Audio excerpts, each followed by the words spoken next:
disciplinas da biblioteconomia que eu nem lembro mais do nome. E pronto, começou a gravar. Não tem problema lembrar o nome, não. Então vamos lá. Olá a todos, né? Meu nome é Iago, eu sou monitor da disciplina de Gestão de Unidades de Informação. Estamos aqui no projeto de entrevistas com profissionais formados ou em formação em biblioteconomia que estejam atuando no mercado alternativo da, do bibliotecário, melhor assim dizer. E hoje estamos com a Edi, né? A Edi é UX Researcher. Eu já tive o prazer de assistir uma palestra que ela deu em alguns semestres atrás, e a felicidade, né, de ter ela agora também para conversar um pouco com a gente sobre a atuação dela, a área de UX, especialmente a área de UX Research, que né, já temos uma especialista para dar uma boa base. Então, podemos começar, Edi? Claro, vamos lá. Lá. Então, como sempre, aqui está o nosso mapa mental e a gente vai documentando as coisas na medida que forem faladas. Então, vamos lá. Quem é você? Uhum. Primeiro, eu agradeço de novo a oportunidade de falar, né? Como a gente estava conversando antes, eu acho que a biblioteconomia, no geral, ela é uma das coisas mais legais da biblioteconomia é essa ajuda, né, entre parceiros, entre colegas de trabalho e tudo mais, que faz parte da nossa função e do nosso código de ética e tudo mais, né? Repassar a informação. Então, eu, em primeiro lugar, agradeço a oportunidade de estar aqui falando. É legal estar falando para muita gente e reforço esse compromisso que a gente tem com esse código de ética aí da profissão e tudo mais, para a gente realmente repassar a informação, que em algumas áreas isso não é tão comum assim, e felizmente na biblioteconomia então, eu sou Edi Fortini, eu estou aqui em São Paulo e trabalho com UX já tem alguns anos, né?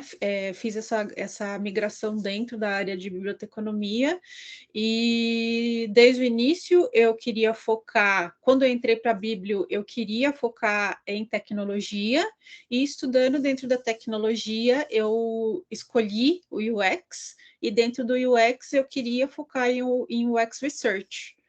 E hoje eu trabalho como UX Researcher, estou muito feliz na área e muito satisfeita assim com tudo que eu tenho aprendido.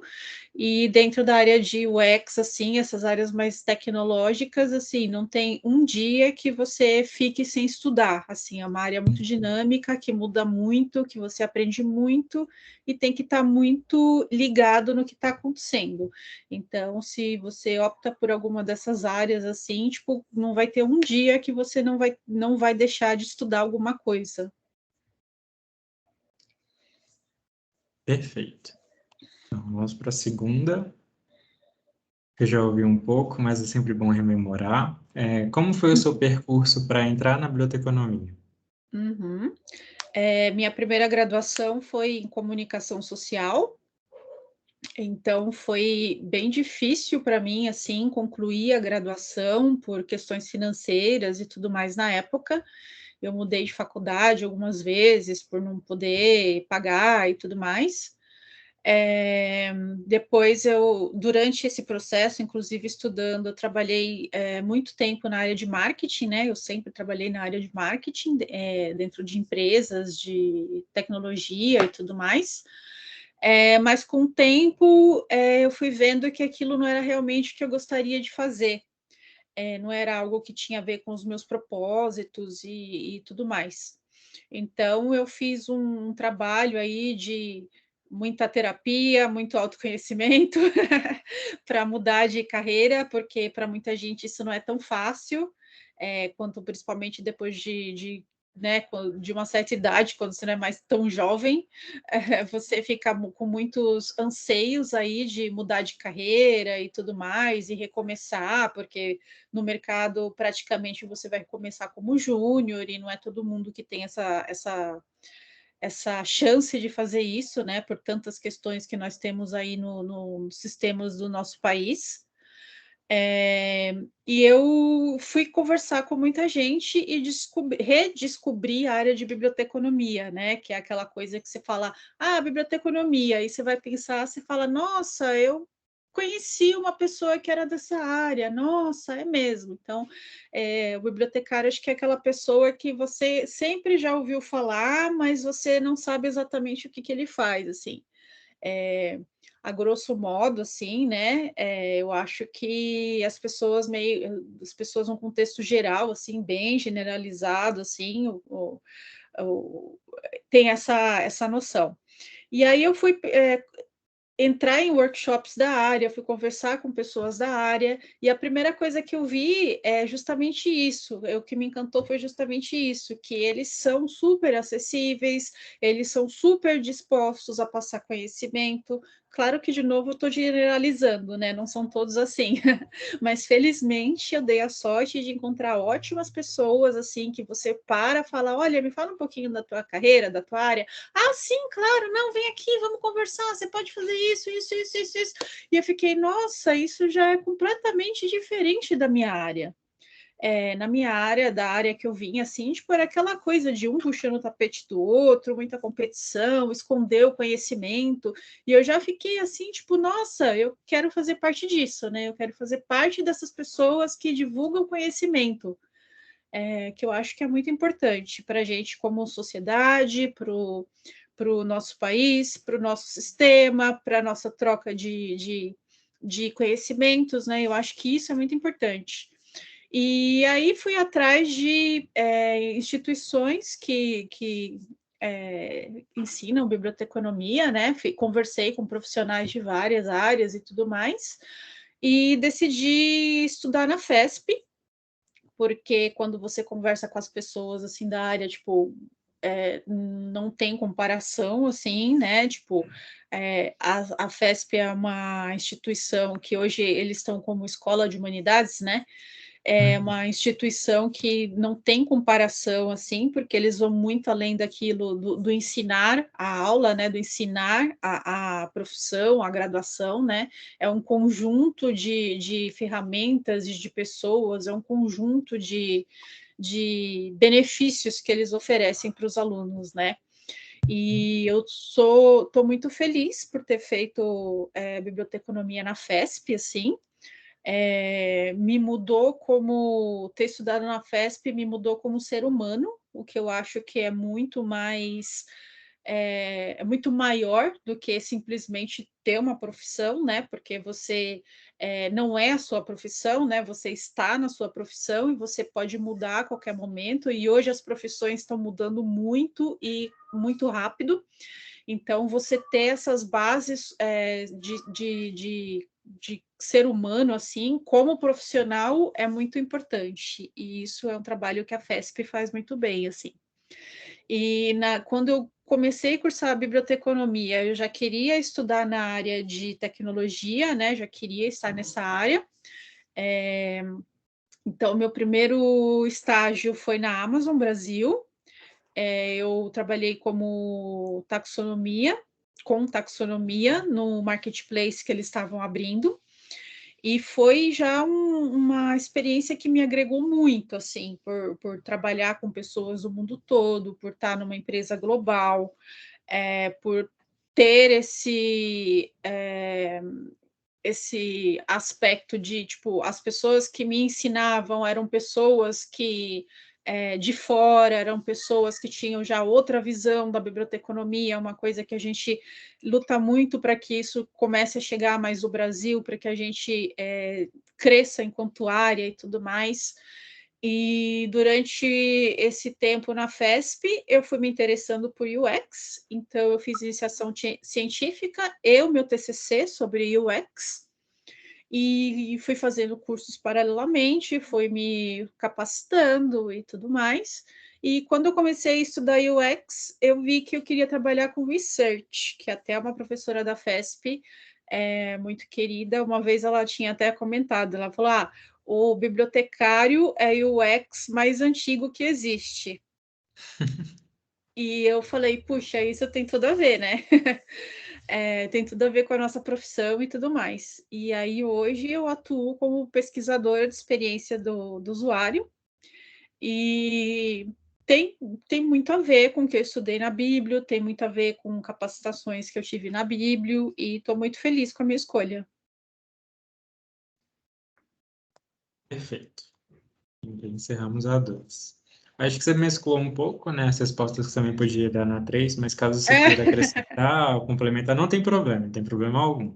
Eu acho que isso vai, inclusive, ajudando a gente a prosseguir o raciocínio, né? É. Mas vamos lá. Ah, tá, eu já mesclei, é verdade, eu não tinha lido a 3 Não tem problema. especificamente. É, Como foi o percurso na Bíblia, né, até chegar no seu trabalho atual como UX Research? Eu acho que você explicou tudo, assim, não sei se você é, quer acrescentar alguma coisa. não, acho que eu fui falando mesmo, foi tudo isso. Beleza. Então vamos para Então você 4. já pode dar um Ctrl+C, Ctrl+V aí. Tá bom. 4. O que é uma pessoa profissional da área de UX Research e como você explicaria ela para um leigo? Uhum. É, diferente da pesquisa da faculdade, da pesquisa, como chama o termo? Da pesquisa acadêmica, né? É, o trabalho de pesquisa de usuário, ele é muito feito em equipe, entre áreas multidisciplinares, principalmente.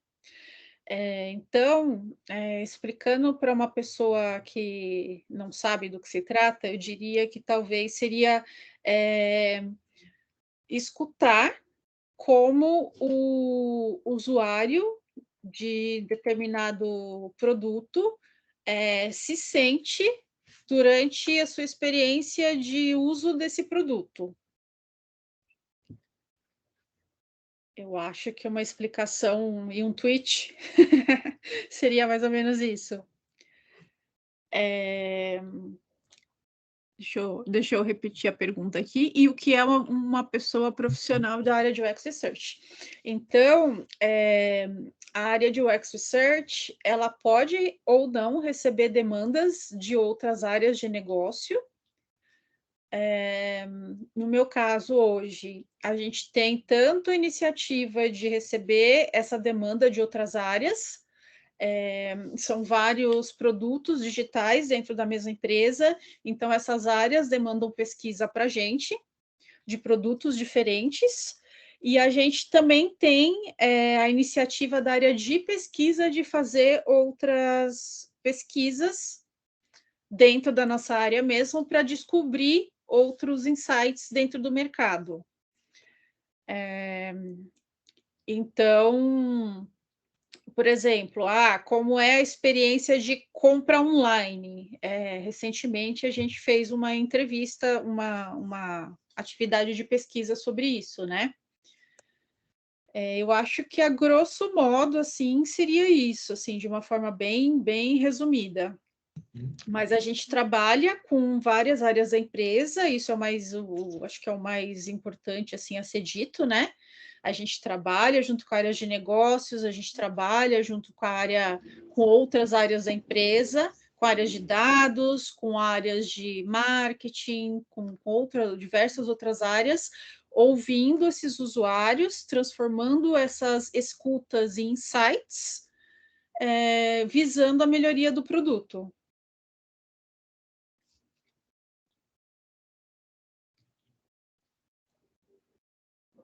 Ok. Certinho, sem dúvidas. Pergunta 5. Como é a sua rotina de trabalho como profissional de UX Research e quais atividades você exerce? Aí, se você quiser detalhar um pouco mais, essa pergunta que eu aproveito, assim, se a pessoa puder e quiser, né, detalhar, por exemplo, falar de alguma metodologia, ou então de algum processo, ou, né, algum framework, porque isso ajuda muito os alunos a terem uma perspectiva mais tangível, né, do que seria, por exemplo, essa pesquisa. Então, Uhum. diferenciação entre pesquisa acadêmica e pesquisa de mercado, coisas assim. Sim. Existe algumas diferenciações, a principal é essa, né, da gente trabalhar em equipe e ter um foco na experiência do usuário, né? Então, muitas áreas que vêm dessa pesquisa, assim, elas acabam se interessando para o UX Research também, né? Uhum. Principalmente ciências sociais, antropologia, etc. Mas a gente faz a pesquisa de uma outra forma, por ter esse foco no usuário. Essa é a principal diferença assim, da pesquisa acadêmica. E também o fato da gente trabalhar em equipe, né? Então, vou contar, por exemplo, não é só isso que eu faço, mas eu vou detalhar mais ou menos o dia a dia de uma pesquisa. Vamos supor, hoje eu levanto, vou trabalhar, tem uma demanda de pesquisa lá. O usuário quer saber porque a área de negócios quer saber por que o usuário não usou o cartão X, né? Tipo, o que faria o usuário usar o cartão X? Então, primeiro a gente faz o que a gente chama de desk research, para a gente entender o mercado e entender sobre o que a gente está falando. E também a gente faz o que a gente chama de benchmark, que é entender os concorrentes também. Então, a gente vai entender a dúvida a fundo e o mercado. O que essas duas tangentes, assim, o que essas duas possibilidades hoje fazem. Aí depois disso, outro framework que a gente costuma usar bastante, fazer uma reunião sobre isso, é a matriz SD, que é certezas, dúvidas e suposições. Isso tudo a gente faz geralmente em equipe, para a gente levantar as hipóteses de pesquisa. Então, a gente vai falar, por exemplo, a gente tem uma certeza que, sei lá, 61% dos usuários não usam tal coisa. Dúvida. Será que os usuários têm esse aplicativo instalado? Não, é suposição, né? Dúvida. O que falta para ele baixar? Por exemplo, estou falando assim uma coisa completamente genérica, assim. E aí, com base nessas suposições e dúvidas, a gente vai levantar as hipóteses de pesquisa, que isso tem a ver um pouco com as hipóteses da parte acadêmica, né? Dos trabalhos mais acadêmicos e tudo mais. E com base nisso, a gente vai montar a metodologia de pesquisa. A gente vai ver sobre recrutamento, né? Para quem seria a nossa pesquisa. Então, a gente procura detalhar o máximo, assim, disso. O público que a gente vai entrevistar, o público da amostragem que a gente vai lidar. Em cima disso, a gente vai montar o questionário de pesquisa. Aliás, desculpa, antes a gente tem que ver o tipo de pesquisa que a gente pode fazer. Pode ser uma pesquisa quantitativa, pode ser uma pesquisa qualitativa, pode ser um focus group, pode ser teste AB, pode ser N formas de pesquisa que a gente vai lidar.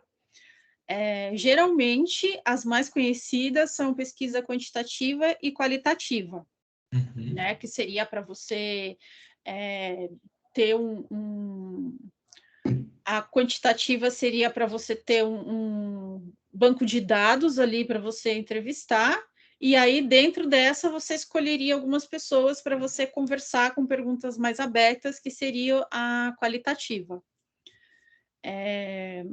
Aí a gente, essa questão do formulário de pesquisa talvez seja uma das partes mais delicadas, né? Que você tem toda uma inteligência atrás disso para você. Você não pode virar para o cliente e perguntar: você não gosta do nosso aplicativo, por isso você não baixou? Sabe? Isso é o que a gente chama de enviesar a pergunta. Você não pode perguntar uma coisa assim. Você quer ouvir os insights dele sem saber, sem fazer uma pergunta direta, assim. Você quer ver você quer que ele diga algo mais amplo para você ter insights em cima disso da resposta dele. Então, você tem que tomar muito cuidado com a forma que você vai perguntar, com a forma que você vai passar essa pergunta para o usuário. E, geralmente, dentro de alguns usuários, dentro desse banco de dados que a gente forma, a gente chama algumas pessoas para conversar. Aí, depois, essa segunda parte da entrevista, que é a qualitativa, a gente monta uns insights. Geralmente, a gente usa a ferramenta Figma. que a gente faz o que a gente chama de clusterização, mas que na biblioteconomia a gente pode chamar de classificação também. E aí a gente analisa essas respostas e faz alguns insights com base nisso, né? Tem alguns insights com base nessas análises assim, e devolve essa pesquisa, que às vezes ela gera uma outra pesquisa em cima disso, né? E às vezes ela, por hora, ela termina ali, porque a pesquisa ela sempre vai se renovando, né? Porque você quer quer saber de responder algumas hipóteses de uma pesquisa. Aí, com essas hipóteses, com essas respostas, você acaba tendo outras dúvidas. Aí a gente retoma o processo de pesquisa. Então, ele é um processo assim que vai se reciclando. Então, muito a grosso modo, assim, é isso, mas existe muito mais inteligência por trás disso. Certo, então, perfeito, acho que você detalhou muito bem. Vamos para 6. Quais são as suas perspectivas de carreira daqui para frente?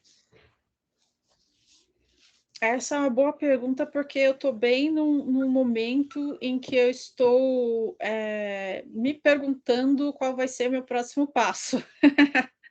Então, veio bem a calhar, assim, né? Então, eu não tenho uma resposta fechada. Eu estou avaliando, assim, eu já tenho alguma capacitação de pesquisa mais detalhada, mas eu estou no momento em que eu vou pesquisar novas possibilidades.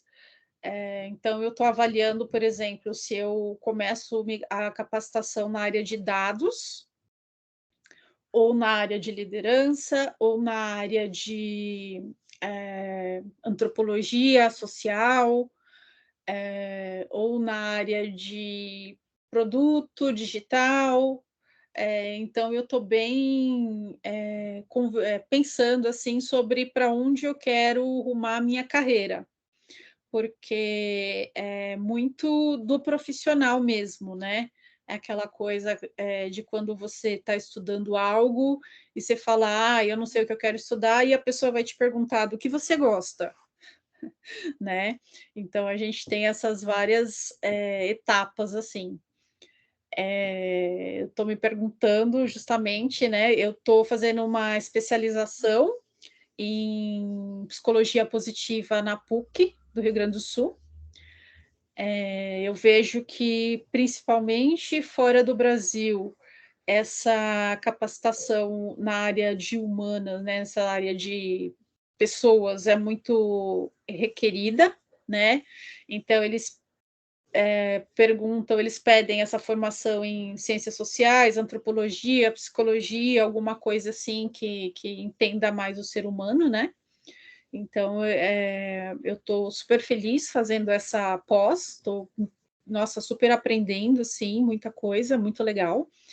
E aí, depois disso, eu estou pensando se eu vou fazer um mestrado em alguma outra área, ou se eu vou começar uma formação em dados, que é algo que eu vejo muito forte lá fora também, esse trabalho com dados dentro da pesquisa, né? Alguns times de pesquisa, eles têm uma pessoa de dados dentro de pesquisa, que é um pesquisador da área de dados mesmo, então ele cuida dessa parte de tratar esses dados e tem sites com dados dentro da área de pesquisa, o que é muito legal também.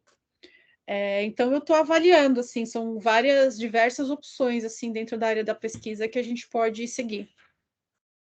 Não, e o interessante é que tudo que você falou se relaciona, né? Eu acho que Uhum. algum ali pode se diferenciar mais, mas mesmo assim dá para tangenciar todos os assuntos.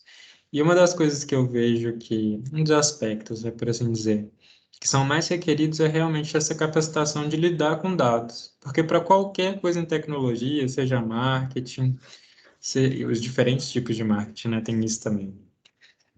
na área de UX principalmente. Então, saber lidar com dados, saber processá-los, saber utilizar as ferramentas corretamente, e principalmente de uma maneira mais especializada, né, faz com que a pessoa consiga se diferenciar muito. E tendo um Uhum. olhar mais crítico em relação à análise, e como você falou, né, essa especialização em humanas e voltado para pessoas é muito requerida justamente para dar sempre algum foco e colocar sempre de uma maneira mais humanizada. Acho que eu posso dizer esse termo assim. Sim, exato.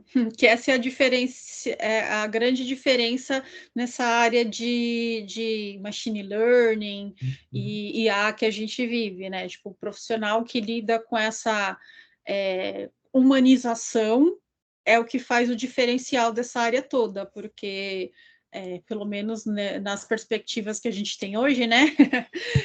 As máquinas elas nunca vão conseguir fazer vão ter esse grau de personalização que esses profissionais que dão essa humanização conseguem dar. Então, é isso.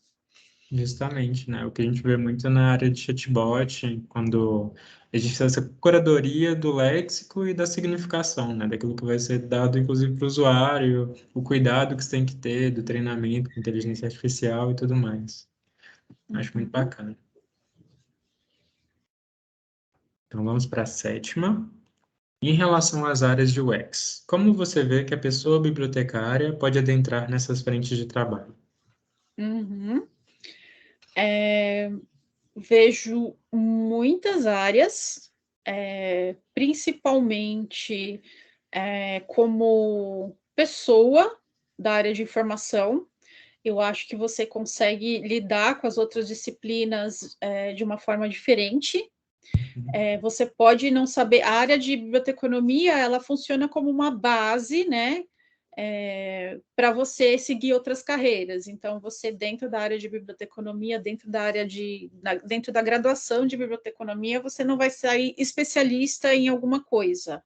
Até se você for trabalhar como um bibliotecário, você tem que se especializar naquele nicho que você está fazendo. Você vai fazer alguma pergunta? É isso? Eu não entendi o sinal que Não, você não. fez. Não É, isso não. então ela serve como uma base. E na FESP, onde eu fiz o curso, eles tinham 3 núcleos, né? Que era a área de tecnologia. Não, pera, eu não vou lembrar agora. Essa hora que eu Coloca 3 núcleos. Peraí.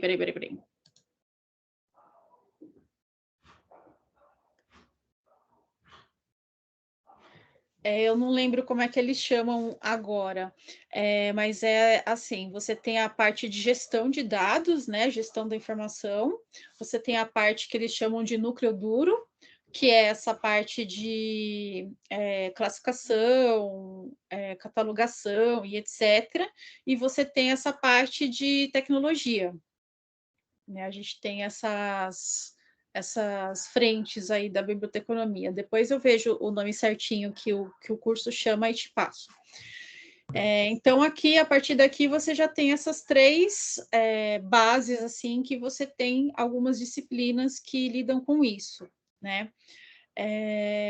Eu não lembro o nome de todas as disciplinas, mas, por exemplo, toda essa parte de normalização é algo que eu uso bastante, assim, na minha profissão.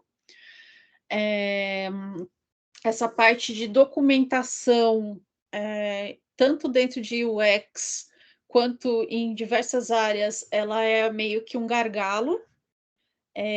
As pessoas sempre ficam em dúvidas de como fazer, da melhor forma de fazer, né? Por exemplo, criar um repositório digital. Dentro do research, a gente chama de research ops, que é essa parte de processos, né? Como você criar os processos, como você documentar os processos, como você documentar as pesquisas, como você documentar todos os insights que você tem. Então, isso eu vejo como um gargalo assim em várias áreas. E isso é uma habilidade natural do bibliotecário, né? Eu tive uma disciplina sobre repositórios digitais também, que foi muito legal. Lógica, É uma disciplina que eu tive que fez total diferença, assim, na minha vida. Então para você lidar com negócios e produtos digitais e tudo mais, assim, você requer muito essa habilidade, né. Classificação, é algo que a gente vê muito em UX, assim, também.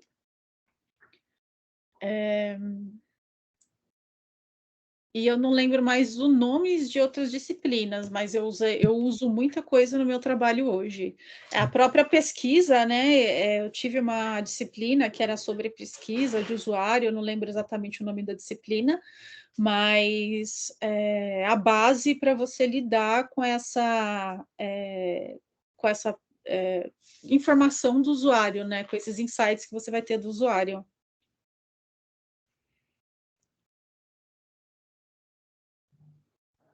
Certinho. E aproveitando, né, você já até respondeu quais disciplinas dentro da sua formação você considera que tinha articulação com sua prática ou com o mercado de tecnologia. Que é justamente isso, né?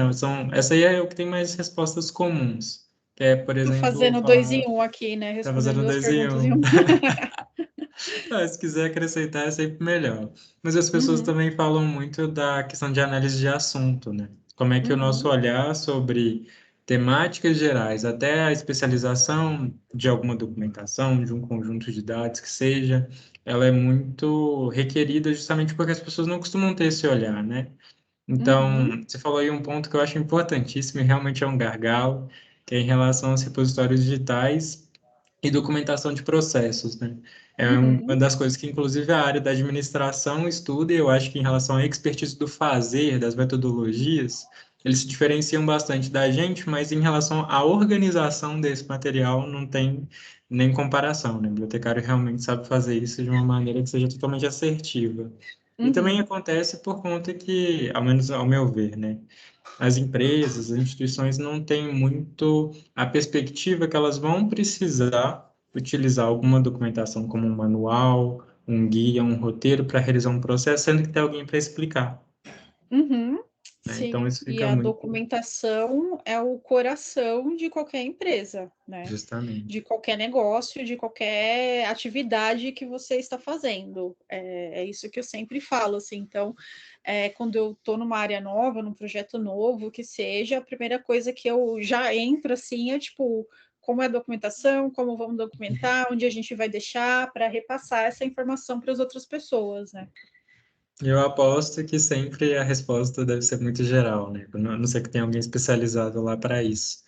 Eu já fica assim, ah, entendi, vamos fazer de outro jeito, então, vamos otimizar isso. Pois é. É bem característico, né? Essa questão não tem como. É. Tá. Então, vou pular 8, né? Que ela já está muito bem respondida. Vamos para 9.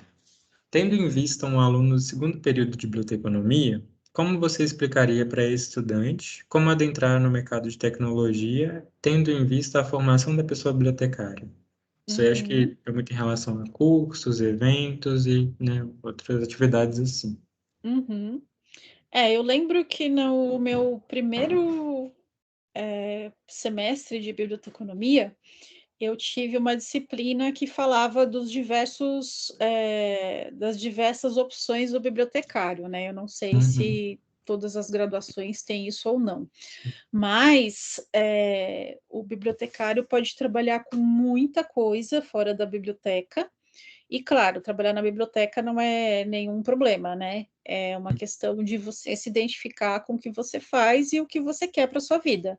Sim. É só a gente fala isso mais pelo você não relacionar o bibliotecário com a biblioteca necessariamente, né, são muitas Uhum. áreas. Dentro da área de UX, dentro da área de tecnologia como um todo, eh, é uma área que está crescendo muito, é uma área que, aqui no Brasil, assim, principalmente do ano passado para cá, começou a ter muita visibilidade entre empresas. Elas estão cada vez mais cientes da necessidade de ter UX, dentro da empresa e tudo mais. E lá fora, sim, ela é muito mais detalhada, assim, né? Porque dentro de UX a gente tem várias posições. Tem o UX Researcher, tem o UX Writer, tem o UX Design, temos vários profissionais dentro da área de UX. E tem muito a ver com as disciplinas de biblioteconomia como um todo, né? Eu, quando migrei para a área de UX, eu era meio que uma pessoa generalista, né? Então, eu fazia um pouquinho de tudo. Foi muito bom, assim, eu acho que é muito bom você ter essa noção do todo, e muitas pessoas continuam trabalhando com essa visão mais generalista, assim, do produto, fazendo um pouco de tudo. E eu acho que é, essa, essa característica do bibliotecário de lidar, né, de ser ali exigente nesse processo, detalhista nesse processo de informação, faz toda a diferença dentro de UX. Então, eu recomendaria que essa pessoa procurasse mais sobre o universo do UX como um todo, né? Apesar de você ter alguns cursos e disciplinas dentro do UX que são gerais, isso muda de acordo com as empresas e muda de acordo com a área que você está. Se você está na área de saúde, você às vezes lida de um jeito, se você está na área na área financeira, às vezes você lida de um outro jeito. Então, é o mesmo UX para diversos mundos, assim, né? Lá fora também se ouve falar muito, por exemplo, em UX para games, que é uma área que está crescendo bastante, assim, que está abrindo muitas portas. Então, tem muita coisa, assim, que dá para estudar. Eu recomendo, assim, um curso generalista, né? Às vezes o inglês pega, assim, quando você vai estudar alguma coisa. Eu recomendo um curso geral, né? Para você aprender um pouquinho do que ele faz, principalmente porque você não vai trabalhar sozinho, você vai trabalhar numa equipe. Essa equipe pode ou não ser de outros UXers, né? Na equipe que eu trabalhava, uma coisa muito comum hoje em dia é você ter uma equipe multidisciplinar, que a gente chama de squad, né? Então, tipo, vai ser um gerente de projetos, um gerente de negócios, um UX e uma outra pessoa de uma outra área completamente diferente. Então, você vai ter que lidar com essas informações e com essas pesquisas e com essas dinâmicas com profissionais que não entendem do que você entende. Então, você tem que fazer essa ponte assim para fazer todos esses conhecimentos se conectarem, o que é muito rico também, muito legal. E dentro da área de UX, claro, para a pessoa se ver com o que mais ela tem afinidade, com o que ela mais gostaria de trabalhar, e a partir disso ela vai migrar para essa outra área e também vai ser um mundo de informação. Na área de UX não tem um só dia que você não tem uma coisa nova para você aprender. Justamente o que você disse no início, né? É muita informação o tempo todo. Ontem, por exemplo, eu estava assistindo um workshop sobre a área de games, né? Era UX para games. E, nossa, foi muito legal. Você ouve umas coisas assim que você fala, caramba, como isso é legal. Então, você tem que estar muito antenado no que está acontecendo dentro e fora do Brasil, dentro e fora de outras empresas. Então, é uma área que requer bastante conhecimento o tempo todo. Sim. Essa área mesmo de UX para games, para mim, é completa novidade. Não fazia a Então, menor ideia. pois é, Ela... tem muita gente que fala disso, né? Tem alguns livros que eu cheguei a ver fala sobre isso, né? E aí já fala é bem ligado a uma outra área também, que é a neurociência, que hoje em dia está sendo não hoje em dia, né? Mas está sendo muito aplicada a UX também, porque você Sim. conhecer o usuário, você precisa conhecer como a mente dele funciona, como os sentimentos dele funcionam, como a sociedade funciona para moldá-lo enquanto ser humano, que é um consumidor de produtos. Então, é uma coisa muito ampla. E tendo em vista também que trabalhar com jogos, né, é algo que muita gente almeja, ao menos dentro, Sim. por exemplo, da área de sistemas de informação, é mais pelo público mesmo, né, são características gerais que as pessoas normalmente têm, né, não vou dizer sempre. E uma das coisas muito legais que você disse, assim, é porque eu consigo traçar um paralelo entre os tipos de bibliotecário e os tipos de UX. Então, por exemplo, tem bibliotecário jurídico, gente que trabalha na biblioteca pública, escolar, e cada um tem um jeito de trabalhar justamente porque a unidade de informação é muito diferente. E na área de UX, assim como na biblioteconomia, né, fazendo essa distinção, eu vejo que não só pela tipologia do profissional, então, por exemplo, um pesquisador, um escritor, né, usando a Uhum. tradução, um estrategista, por assim dizer, não é só a tipologia que vai designar suas funções ou as suas habilidades, é muito o local que você trabalha. Quando você fala, por exemplo, no caso de startup, uma fintech ou uma health tech, a tipologia de material que você vai tratar, o tipo de função que você vai ter, a legislação, muitas vezes também, que são uma das coisas que a gente costuma se atentar, tem muito a ver com o fato de você conseguir se adaptar, né, a esses locais. É claro que tem coisas que são muito comuns, por exemplo, acho que o maior exemplo que a gente teve recentemente foi a LGPD, né, que todo mundo teve que se adequar, todo mundo teve que repensar a documentação, formulário, e acho que ter ideia dessa especialização pela prática, ela é muito importante. Uhum.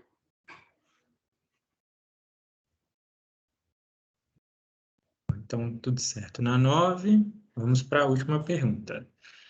Por último, você considera o LinkedIn importante para os bibliotecários? Se sim, por quê? Uhum. Sim, eu considero. O LinkedIn é importante para qualquer pessoa que quer criar um networking, seja ele bibliotecário, qualquer outro profissional, e esteja ele procurando emprego ou não, que é muito importante, porque às vezes muitas pessoas ainda acham que ela só basta entrar no LinkedIn quando ela está querendo encontrar alguma oportunidade. E não. O networking é muito importante na nossa área. Esse networking eu comecei a desenvolver dentro da minha graduação. Outra grande vantagem assim de ter estudado na FESP, na minha faculdade, foi essa possibilidade dessa ampliação desse networking. Então, você conhece muitas pessoas, você conhece muitos professores, você conhece muitos alunos, a gente tem essa troca com várias pessoas da área. Eu comecei a falar que o meu grande networking foi formado ali. A gente tem a possibilidade de conhecer várias pessoas, outros bibliotecários de outras áreas e tudo mais. E aí eu comecei a trabalhar meu LinkedIn, né?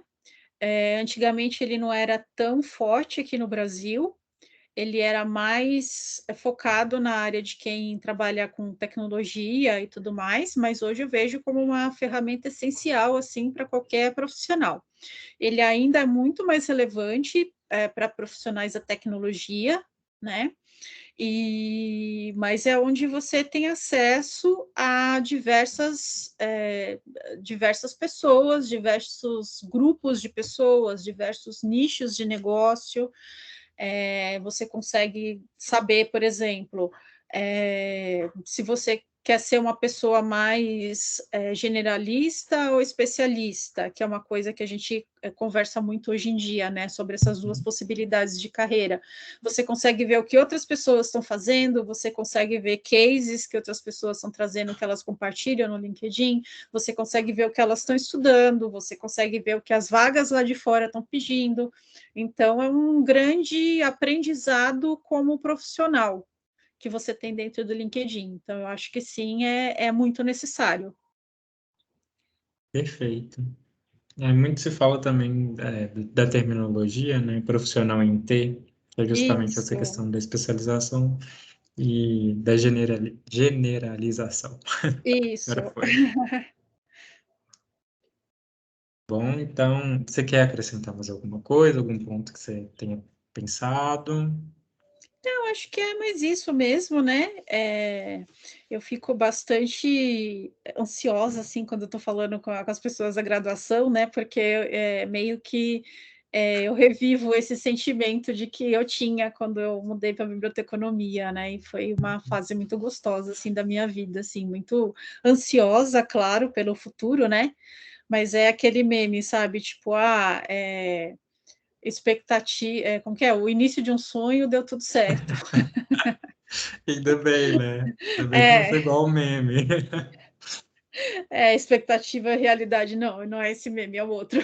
É o mesmo. Então, assim, eu sempre fico super disponível para conversar, para as pessoas que quiserem saber mais e tudo mais. Eu acredito muito nessa troca de conhecimento, principalmente de pessoas que estão querendo migrar de carreira, que estão querendo, não sabem muito bem para onde ir, né? Eu sei que migrar de carreira não é fácil, principalmente se você não é tão jovem, porque é o que a sociedade te impõe, né? Principalmente para mulheres também, né? Eu acho que acredito muito nesses grupos de trocas entre mulheres que a gente consegue apoiar umas às outras e tudo mais. E aí eu fico à disposição para quem quiser conversar comigo, quem quiser trocar uma ideia, me chama no LinkedIn. Às vezes eu demoro para responder, mas eu respondo. E acho que é isso, fico à disposição e agradeço mais uma vez o papo. Não, tudo ótimo. Uma última atividade que eu estou realizando é demonstrar para a pessoa o tamanho do mapa mental, né, ao final da conversa. Então, olha o tamanho, né? Olha como é que ficou. Pois é, Tanto de né? coisa que foi conversada, né? E isso numa conversa simples, né? Imagina se a gente fosse detalhar alguns processos aí. É Justamente. bastante coisa para a gente ver como o bibliotecário traz aí muita informação e conhecimento que pode ser muito desenvolvido em diversas áreas, né? Sim. Então, Andy, mais uma vez, gostaria de te agradecer. Como eu já tinha te falado antes, né? É bom deixar isso público também. Teve uma outra vez que você palestrou em uma das disciplinas que eu estava fazendo parte, né? E você mudou a minha perspectiva sobre diversas ações que a gente podia ter, e em relação à perspectiva de trabalho, principalmente. E eu acho que você foi uma das pessoas que me incentivou, né, a criar esse projeto junto com o pessoal da disciplina, justamente porque eu acho que ter referência é muito importante. E eu te acho uma ótima referência, sendo muito sincero, né? Então, eu te agradeço muito pela sua disponibilidade, né, de estar aqui, meio-dia do sábado, compartilhando conhecimento. Como eu te disse, né, tudo fica disponibilizado depois, o vídeo fica alocado no YouTube, os meninos têm fórum para feedback, e no caso de qualquer retorno, eu te comunico posteriormente, né, Uhum. e eu fico à disposição também, para qualquer coisa que você precisar. Tá bom, obrigada por ter dito isso. Nosso intuito é justamente impactar pessoas, né? Eu acho isso muito importante, como ser humano, como sociedade, e tudo mais. E fico à disposição para vocês aí. A gente vai continuando as conversas. Ok, tudo certo. Então, eu vou encerrar a gravação agora.